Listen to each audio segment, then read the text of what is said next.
Easter Egg. Snow on Mount Silver. By an anonymous author. Please enjoy it. So, my brother and I, we kind of grew up on Pokemon. Around here a lot of kids did. It worked out perfectly for us too. Every time a new gen came out, one of us would get one version and one of us would get the other. And since our mom liked to spoil us, we both got the third one. This might sound at first like a bittersweet story about two siblings who grew up with a couple of games that eventually take them down two different roads. Well, it's a little more than that. The years rolled by, and we kept collecting. Game Boys got old. We replaced them. Cartridges finally gave out, and we picked up new copies. But we started down two completely different roads before Ruby, Sapphire, and Emerald came out. See, around then my brother got his hands on a Game Shark. We had heard all the hacks and cheats you could do with them, even if we were kind of late to the party, and they sounded awfully cool. Our first guinea pig cartridge was my brother's old blue version. We played around with it a little bit, nothing major, but whatever we did really messed the cartridge up. After just a couple of code entries, it glitched out completely and became unplayable. Naturally, we were upset at first. My brother mourned the loss of his hours of work, and I was sympathetic. I told him, it's okay. We can replace it, I guess. The stupid shark was a waste of money. Here's where our paths finally differed. After seeing the mess it had turned Blue version into, I had become opposed to the idea of hacking or cheating any of my games. What can I say? I'm a chick. I feel feelings for the little pixel critters. At least with that Game Shark. But my brother had taken his game's destruction as a personal challenge or something. I don't think he ever played a game after that which wasn't hacked somehow. Yeah, we played a ton of Pokemon, man. But for us, there really wasn't much else to do. We live way out in the country, without many other kids, and the farmers didn't want us on their property, so we played Pokemon out on the lawn just about all day, every day.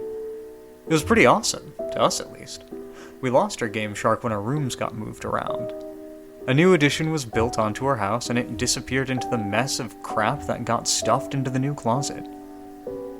Ruby, Sapphire, and Emerald arrived, and after playing through them once, we were both in agreement that they were definitely lacking in comparison to the last gen. We both tried another honest playthrough, and though we managed to finish, it left us both yearning for some good old-fashioned nostalgia. Where were our old gold, silver, and crystal cartridges, though? It took us probably a month to dig through the boxes we'd been too lazy to open up before, but we finally found one, with a buttload of our old electronics. My old purple Game Boy Color still worked, but his red one could no longer hold batteries in place. Both of our GPAs were fine, though, along with our snake lights and link cables. That one with the nifty little connector in the middle that I had always wrapped up oh so carefully to avoid fraying the wires and condemning it to the trash like our last cable. We both grabbed up everything we could. It was nice to have Yellow, which had been my first and most cherished game of any series, not just Pokemon, and Red and Gold back. We went through the motions of checking our old files, taking in all the old memories, and eventually we figured the Gen 1 stuff was just too nostalgic to get rid of. I restarted Gold, and he restarted Silver. Immediately, he snatched the Game Shark out of the box and slipped it into the back of his GBA. I just shook my head at him. I remember what I said to him. That thing will kill your game, you know. He'd never liked me preaching to him about abusing pixels. I shut my mouth after that, but it had put him off from playing with me. I guess it was just one too many times or something.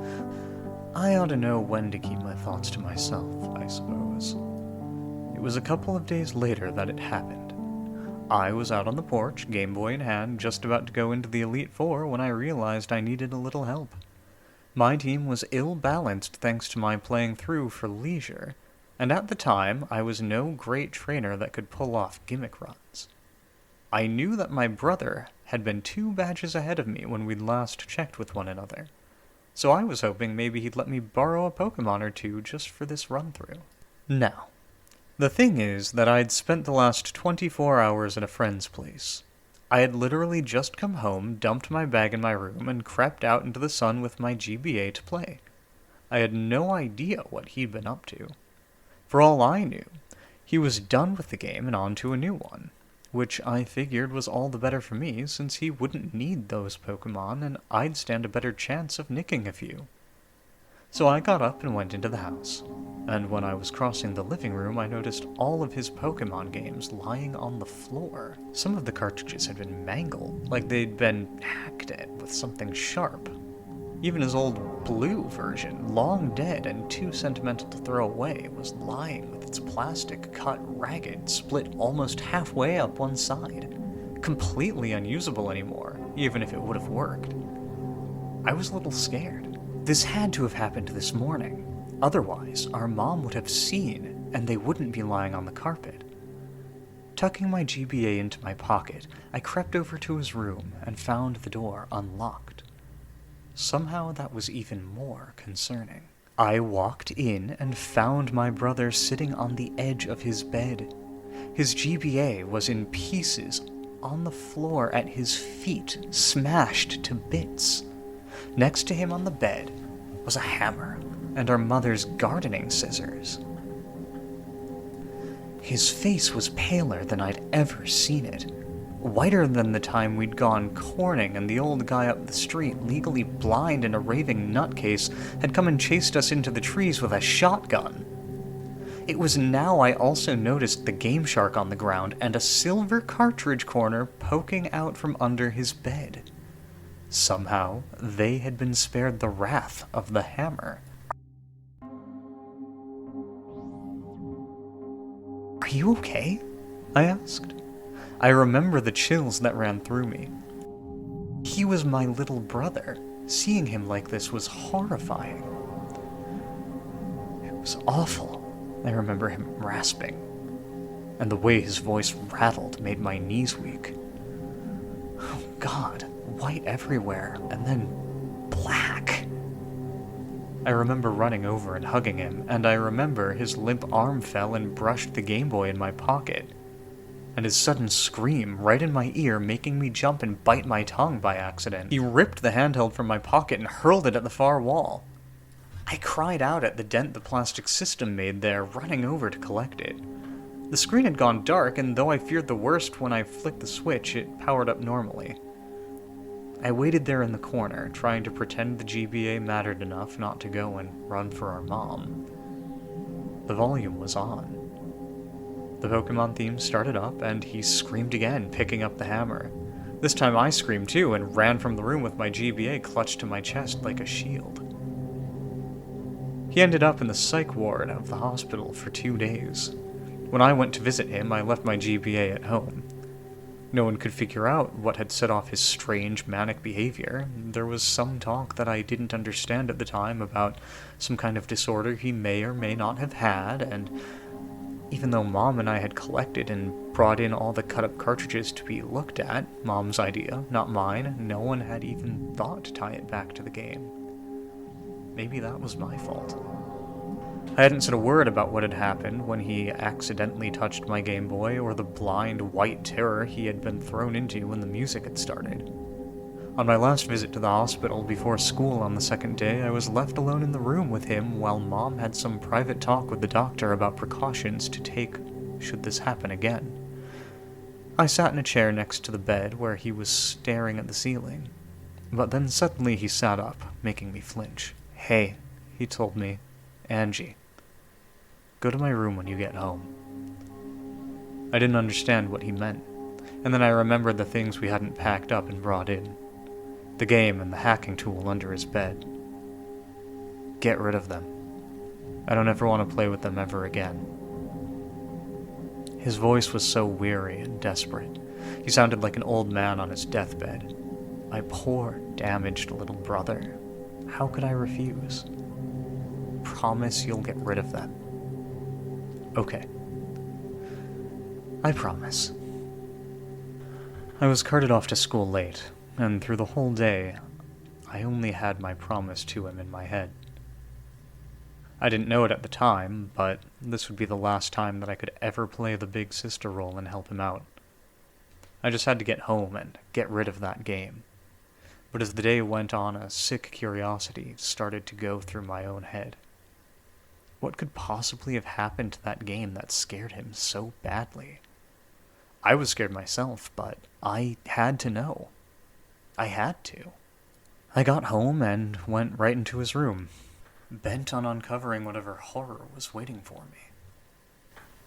Mom had since vacuumed the room, and the cartridge and Game Shark were no longer visible. I got down and crawled half under the bed, feeling timid, but holding on to the promise I made as my badge of courage. Under the bed there was enough dust to make me cough, enough old Legos and various other toys that I couldn't set my elbow down without it landing on something. But finally, I saw both objects. They'd been shoved into the corner, on top of a notebook that looked too new to have been down there long.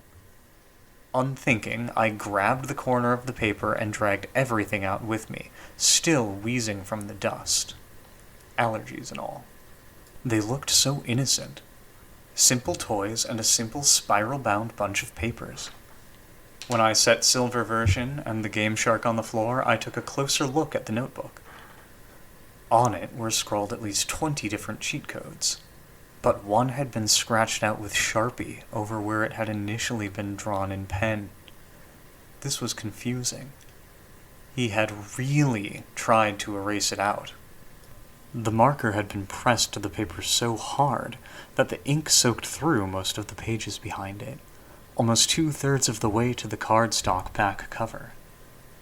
But pen has a way of sticking around. I picked up the notebook and tilted it toward the light, and the reflective surface of the Sharpie revealed the indents that had been left where he'd written. The code was an unintelligible mess of letters and numbers, but the words next to it confused me. Easter egg. Snow on Mount Silver. I remember what he had said when I'd found him. He'd been raving about white, and then black. Could he mean snow?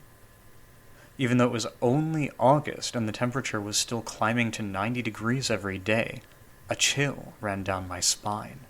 Did I dare? I picked everything up and brought it to my room, and laid it out on the carpet in front of me with my own GBA next to it.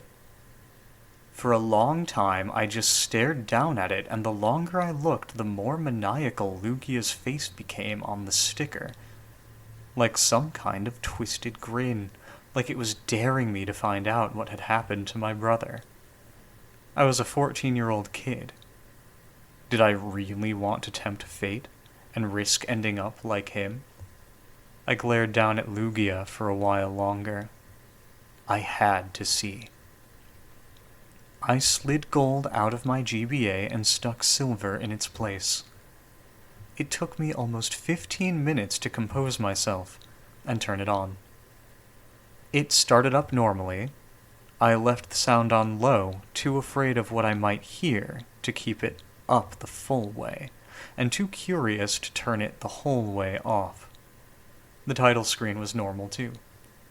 Lugia again, but somehow menacing despite my common sense telling me it was exactly the same picture as every other time I had started up the game. How bad could this be? I asked myself. His notes said Easter egg. Didn't that mean that the coding was already in the game? The menu came up, still absolutely normal.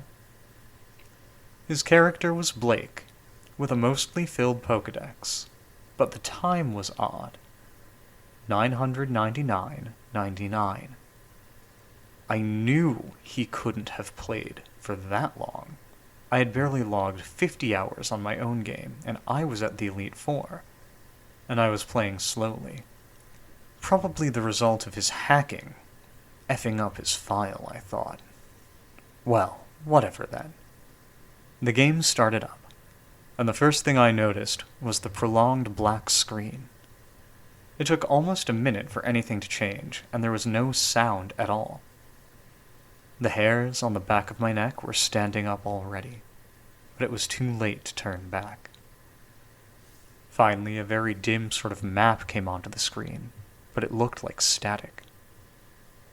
What was going on? I squinted down and realized with a fearsome pang that it was actually the Mount Silver map. But what I thought was static was heavy falling snow. So this was where he had last saved the game. I checked his party. A very normal team for someone who'd been using a Game Shark. Typhlosion, Feraligatr, Meganium, Pidgeot, Tyranitar, Lugia, all level 100 with modded moves. Typical for him. Something about the sprites was strange, though. They seemed sullen, in a way. Their colors seemed washed out, and their expressions lacked the usual vigor they normally had. I chalked this up to missing pixels or something, also due to the hacking. The map had brightened up just a smidge when I closed out of the start menu. Indeed, the snow was somehow falling very heavily. Pixels danced across the screen so fast it was hard to see the little sprite that was my brother's character. Something was off about him, too. When I checked the information, it was the same as the Pokemon sprites. The colors were dull. In fact, now that I thought about it, he almost looked frostbitten. My stomach tightened, and I turned and tried to move back down the mountain. As I hit the bottom of the screen, words popped up, and there was finally a sound, my little sprite hitting an invisible wall.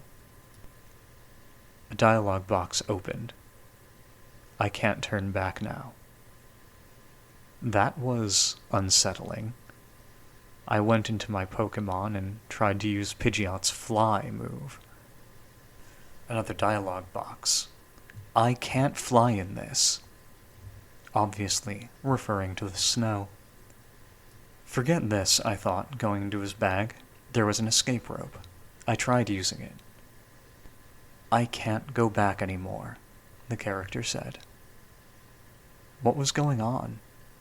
Once again, I tried to walk back down the mountain, and to my horror, the words in the dialog box changed with my every attempt. I can't run away.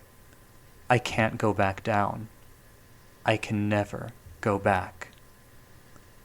The last one sent a frigid feeling through my heart. There was no way down the mountain. I had to climb. Turning the little sprite around, I moved him forward. No resistance at all, though my walking speed was oddly slow. What was truly strange was the lack of grass, of trainers, of anything at all but that white snow, which still blew across the screen and made it almost impossible to see.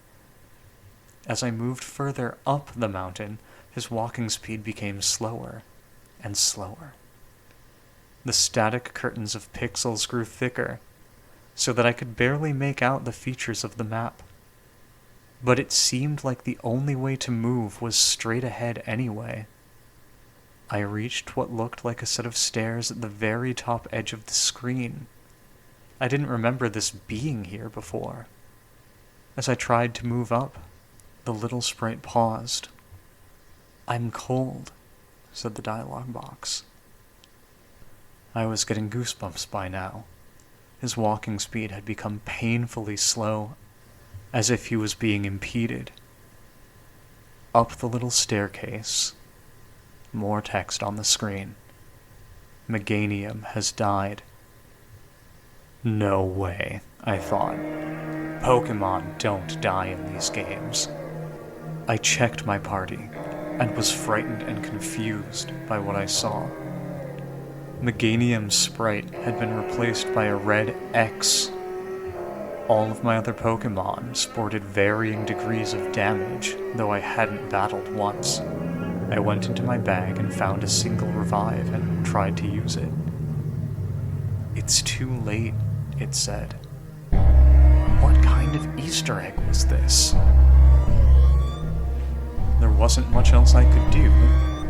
Trying to turn around yielded the same messages as before, so I kept moving.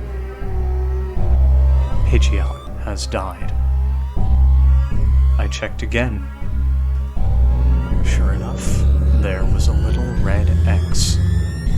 This time, I selected it and looked at the Pokemon itself, trying to figure out what was wrong. I wished I hadn't. The sprite was mangled. Pieces of it were missing. What was left was splotched with a sickish blue-gray color, and its eye was a solid black pit. I flipped down to Meganium. Same deal. A leg missing. A chunk of its neck. Most of its head. Save that pitch-black, dead eye. Morbid curiosity urged me onward, and the path never deviated from the straight upward road I'd traveled the entire time. Along the way, every now and then, another party Pokemon would die, and examination of its sprite would show it was in the same condition as the others, until all I had left was Typhlosion. One more staircase was up ahead. I climbed it and braced for whatever horror awaited me. I hit the summit. It was deserted. Red was nowhere to be found. The snow had stopped falling.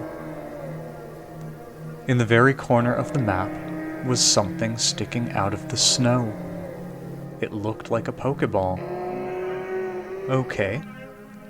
Maybe all this creepy crap had led up to some climactic final battle using whatever was in there. If I picked it up, maybe Red would come out of hiding. I walked over and examined it, and there was a burst of static noise from my game that made me jump. What appeared on the screen was a battle animation. My trainer sprite appearing, his skin tinged blue, against another mangled Pokemon sprite. It was Celebi. In the center of that black hole that was its eye, a single red dot burned like an ember. Its body looked rotted. I didn't even throw out my mostly dead Typhlosion before it had moved.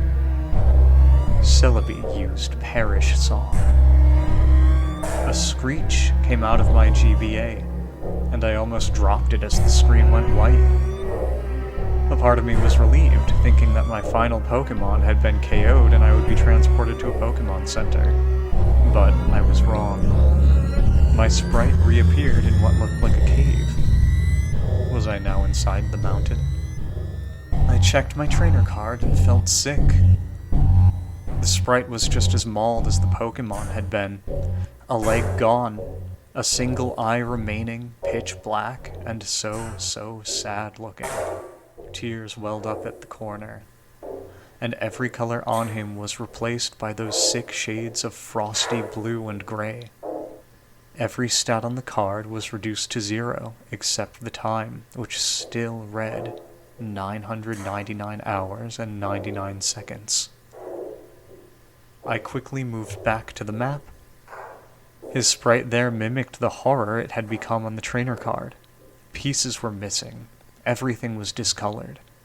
I started trying to walk, and at first I received a message. It's so cold. There was only one direction to go, upward. I moved on, and every now and then would be stopped by a message that made my heart sink lower and lower. Mom, it feels so cold. I can't go on. The walls, as I walked, became darker and darker, until they were pitch black at the end. There was an exit there, marked only by a white outline. I had no other choice but to go through it. It opened into a chamber that was also solid white, The only way to distinguish the walls was a thin gray line that marked them as separate from the floor. Against the wall, there was another sprite. Red Sprite, intact. I had come this far. I had to finish this. I walked right up to him and hit A. A battle started. Red Sprite had none of the deformities that marred my own. The colors were the same blues and grays, but he was intact. He just looked extremely sad. His first Pokemon came out, Venusaur. It was just like my own had been, but level 0 with a speck of health. I sent out Typhlosion, who had just 6 hit points left. No Pokemon made a sound when they were brought into battle. Venusaur used Struggle. There was no animation, just a single point of damage done to Typhlosion, and then the opposing sprite dropped off the screen. Venusaur has died. There was no text asking me to switch out. Instead, there was just what I took to be dialogue from Red, his normal ellipses. His next Pokemon was Blastoise, even more mangled than Venusaur had been. It too struggled and died. After each round, there were those ominous ellipses from their trainer. Every sprite was more damaged than the last. His Espeon was barely distinguishable as a Pokemon.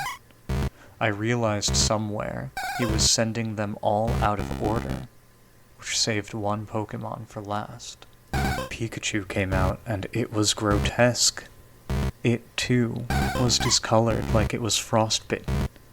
It was missing an ear, half of its body and tail, and its head was mostly intact, but its eyes were much larger than they should have been, and glared out at me like pitch-black windows into hell. But the thing that got me was the giant smile that extended almost all the way to the edges of its head. Its health was somehow at 0, or at least it looked that way. My hands were shaking. I didn't get a chance to attack. Pikachu used Pain Split. Pikachu has died. Typhlosion has died. It cut back to the image of Red Sprite, and now it looked like mine, with his body so butchered it looked like a carcass stripped of most of its meat. Except it had those same soulless, deranged eyes as Pikachu. I finally understood what happened. They were dead. They were dead, and this sub-level of the mountain was the hell they now existed in. Red finally spoke. It's over. The screen flashed black and white for a moment. Used Destiny Bond. A horrible, hideous screeching issued from my Game Boy. The screen went white and it shrieked at me, and I threw it to the floor and pressed my back against the bed. The horrible noise continued for several long moments while the screen stayed white. Then it went black. Then there was silence.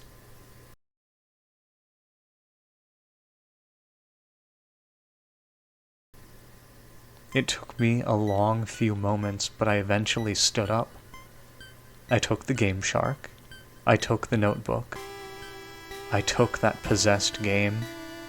I picked them all up and carried them to the garbage can we had already set out for morning pickup at the end of our long, winding driveway, and I threw them in.